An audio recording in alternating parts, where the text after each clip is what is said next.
नवी मुंबईमध्ये तुकाराम मुंडेंविरोधात सत्ताधाऱ्यांनी एल्गार केलाय आणि अनिश्चित काळासाठी स्थायी समिती तहकूब राहील असं म्हटलेलं आहे। नगरसेवकांना सन्मानपूर्वक वागणूक मिळत नसल्याचा मुंडेंवर आरोप करण्यात आलाय।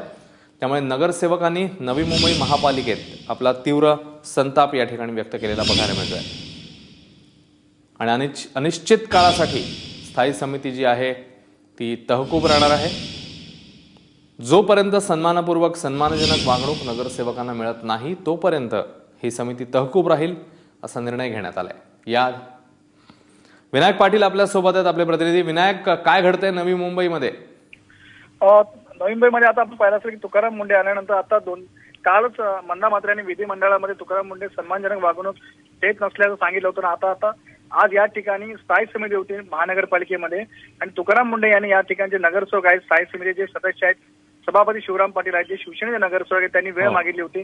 आता त्यांच्याकडून वेळ मिळत नसल्याने अखेर आपल्याला वेळ मिळत नसल्यामुळे नगरसेवकांचा सन्मान होत नसल्याचा आरोप आता नवी मुंबई महानगरपालिकेतील सर्वच पक्षाचे नगरसेवक करावे लागलेले आहेत। त्यामुळे आता जोपर्यंत तुकाराम मुंडे आपल्याला भेट देत नाहीये, नगरसेवकांचं म्हणणं ऐकून घेत नाहीत, तोपर्यंत स्थायी समिती आपण घेणार नसल्याच्या या ठिकाणी जो पवित्र आहे तो नगरसेवकांनी घेतलेला आहे। त्यामुळे अनिश्चित काळासाठी आता स्थायी समिती होणार नसल्याचं स्थायी समिती सभापती आहे शिवराम पाटील यांनी सांगितलेलं आहे।